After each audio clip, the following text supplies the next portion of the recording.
Bonjour, je m'appelle Fitzgerald Berton, j'ai 35 ans, je suis comédien et j'habite à Paris. Donc j'ai la chance d'exercer le métier de comédien. C'est un peu une sorte de luxe, c'est vraiment incroyable de pouvoir vivre de son art, de sa passion. Et ce qui est encore plus beau, c'est que dans plusieurs projets artistiques auxquels j'ai participé, j'ai pu aussi mettre ma foi dans les œuvres auxquelles je participais, que ce soit des pièces de théâtre ou des vidéos, des films. Le travail du comédien, c'est quelque chose d'assez passionnant parce que c'est une sorte de travail sur soi, en introspection un petit peu permanent, où on est vraiment attentif à toute la réalité de la nature humaine. Donc voilà, le corps, la parole, le rapport aux autres, l'espace, la distance.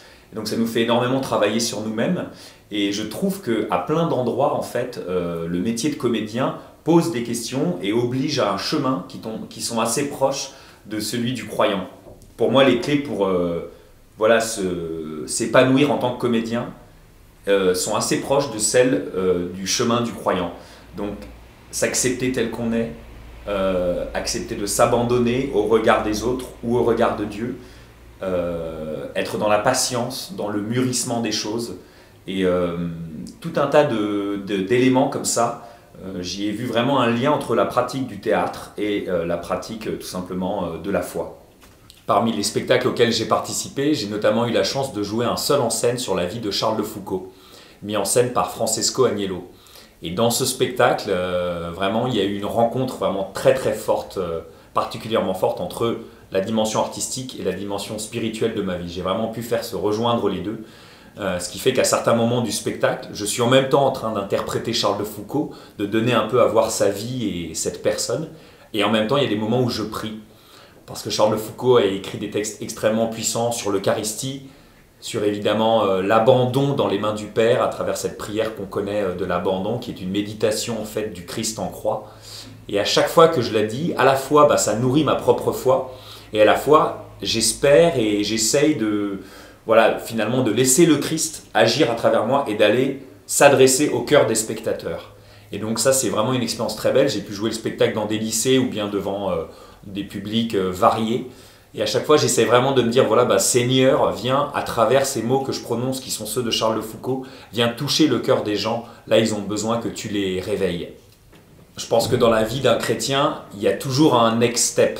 On peut toujours aller un peu plus loin, faire un pas de plus. Alors j'en ai vécu plusieurs, des pas comme ça dans ma vie. Il y a un premier pas, je pense, c'était quand j'avais 25-26 ans, je suis allé au JMJ à Madrid en 2011. Et je me suis vraiment rendu compte que j'avais toujours eu la foi, mais que quelque part ma vie au quotidien n'était pas en adéquation avec ce qu'exigeait ma foi et ce que me demandait le Christ pour être vraiment en communion avec lui. Et notamment dans ma façon par exemple, de consommer de l'alcool ou de faire la fête, ou dans les relations que je pouvais avoir avec des jeunes filles, c'était un peu le bazar. Et en fait, j'ai senti à un moment donné qu'il fallait que vraiment je mette plus de cohérence. Donc tout simplement, j'ai réduit ma consommation d'alcool et ça a apporté beaucoup de changements dans ma vie. Ça m'a permis d'être beaucoup plus proche du Christ. Ça, c'est un premier pas que j'ai essayé de faire et sur lequel je continue de travailler. Un deuxième pas dans ma vie de chrétien, c'est quand j'ai rencontré Annunzio. Donc c'est un mouvement d'évangélisation et qui, lui, invite à sortir dans la rue, sur les plages, pour aller annoncer sa foi.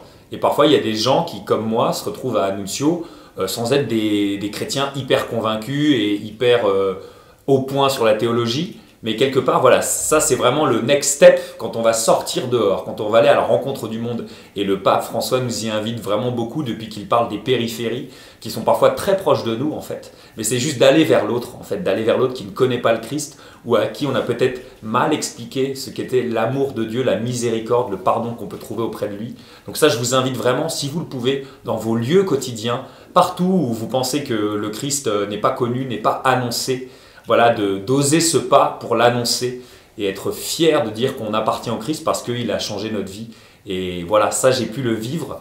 Et en fait, quand on fait ce pas de plus pour aller vers les autres et annoncer sa foi, on reçoit souvent énormément en fait. L'Esprit Saint intervient et parfois les gens qu'on rencontre nous disent des choses ou nous font prendre conscience, quand on leur annonce notre propre foi, nous font prendre conscience de choses qui nous nourrissent et qui sont essentielles pour nous.